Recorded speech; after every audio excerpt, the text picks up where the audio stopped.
Hey guys, MJ here with another reaction video for SCP-4153, the Haunted House Horror. It came from Site 9, the SCP Foundation Explained. So, yeah, let's get into this. It was late October of 1993, and John Matthews of Myrtle Beach, South Carolina had just scored a date with Sarah, one of the most popular girls in school. And he had planned the perfect night out for the two of them. A haunted house had just been set up in town, and he, like many guys before him, figured he could use that as a chance to impress his date. He'd already been through the attraction, so he knew exactly when to put his arm around Sarah when one of the costume actors or animatronics tried to spook them. If any of them got too close for comfort, he might even punch them, just to show Sarah how brave he was. That would be a surefire way to impress any girl. However, John had no idea of the real horror that waited for him and his date through the doors of this seemingly normal funhouse. At first, the haunted house went as normal. John laughed at all the fake cobwebs and plastic skeletons, making sure Sarah knew how dumb he thought they looked. He shoved away actors dressed as axe murderers and told them to stay away from his date.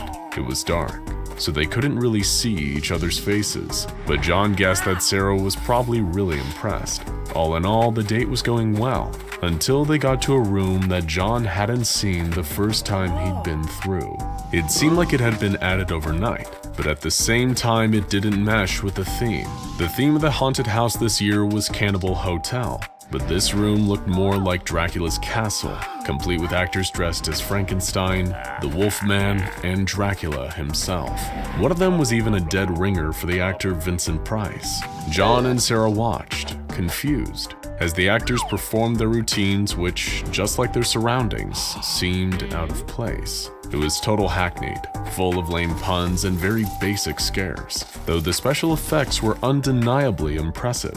When John and Sarah walked through the room, the actor dressed as Dracula stood in front of John and started pretending to hypnotize him. Up close, he did look a lot like Bela Lugosi, the actor who had portrayed the Count during his first big screen appearance. This definitely threw John off a little, but unfortunately, this Dracula didn't have Lugosi's acting talents. "You are under my control," Dracula said, waving his fingers at John and staring at him. John, getting really sick of this, pushed the guy out of the way to move on to the next room. But when he did, he felt that something was really wrong here. He practically dragged Sarah away from watching the Wolfman transform and ran the rest of the way through the house, all of his bravado now gone. Sarah asked her date what was wrong, and he didn't tell her. How could he without sounding crazy? When he had touched that actor playing Dracula, something hadn't felt right. Even through his suit and cape, John had been able to tell that something was wrong. He was cold and rigid, not like a human being, but like a robot or a wax dummy. This is just one of multiple complaints from Halloween attractions around the United States that prompted the action of the SCP Foundation. Several witnesses described either seeing people that resembled classic movie monsters, or living wax models of those monsters appearing in various haunted houses, corn mazes, carnivals, and strip malls across the country. The Foundation has designated this troupe of hammy wax actors SCP-4153. During performances, SCP-4153 use wax to alter their appearance, produce props, including fake blood and gore, and even manipulate wax objects from afar. While this results in some uncanny special effects, the content of the performances tend to be pretty standard classic haunted house fare. They mostly do things like reenacting scenes from classic horror films and telling spooky jokes, with a little fake blood here and there. When the Foundation arrived at the Myrtle Beach attraction, they apprehended the various wax characters and determined that their eerie resemblance to the classic horror characters wasn't just makeup. After the horror some of these Foundation employees had seen on the job, living wax models of Frankenstein's monster and Dracula seemed almost cute in comparison, and the troupe of wax actors were taken to Site 9 for questioning and containment. The first member of the troupe to be interviewed on site was Dracula, dubbed SCP-4153-017 by the Foundation. He was interviewed by Agent Timothy West, who was totally unimpressed with Dracula's shtick. He tried to hypnotize Agent West, an act which he flatly refused to indulge in. Dracula provided the agent with seemingly no useful information, only responding to questions with cliches like, "We were all dead the whole time." and the log was coming from inside the house. The next wax figure to be interrogated was Frankenstein's monster, aka SCP-4153-015, who was interviewed by Agent Samantha Henwick. Much like how SCP-4153-017 stayed fully in character as Dracula during his interview, SCP-4153-015 seemed to really believe that he was actor Boris Karloff, who played Frankenstein's monster in the 1930s.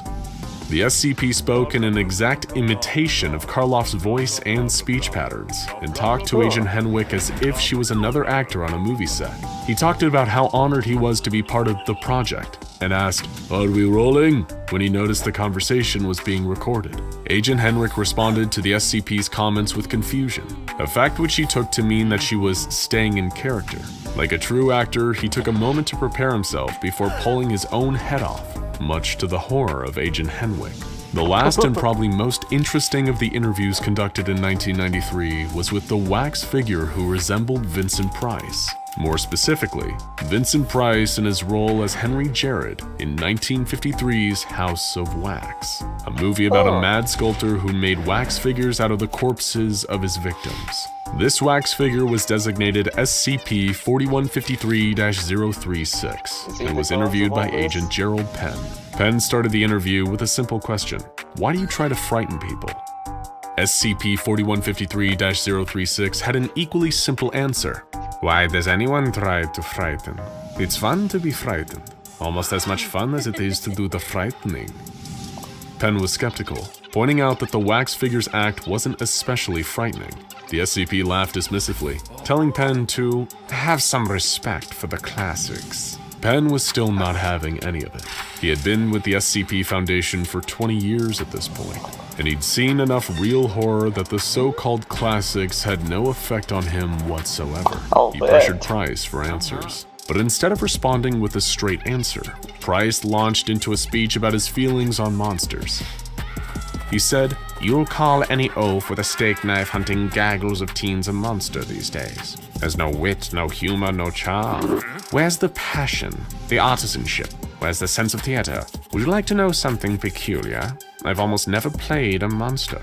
Oh, I've played villains, most certainly, but not monsters. Only men besieged by fate, driven to revenge. Still, I've always had a fondness for them. Even as a child, I sympathize more with the monster than the hero." Agent Penn, who, at this point, was really getting tired of all the theatrics, started to interject. But when he opened his mouth to speak, he was only able to get a few words out before his tongue went numb and rigid in his mouth. He could no longer move it. Agent Penn tried to speak, but his tongue was too solid and heavy to do anything more than knock uselessly against his bottom teeth. He felt something dislodge inside his mouth, and he hoped maybe it was the feeling of his tongue being freed from whatever spell the SCP had put it under. But then he started to feel a tearing and a sticky heaviness in his bottom jaw. Bright Dimensions, where non-gamers can learn to become contributing members of society. Both hands. Transcend humanity through gaming.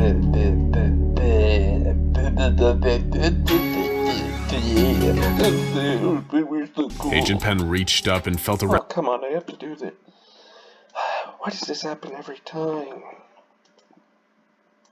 Stupid subtitles, always messing up. Anyways, let's go. Inside his mouth. He started to scream indistinctly when he realized to his horror that his tongue had ripped off. He pulled it out of his mouth, and when he held it in his hand, his fears were confirmed.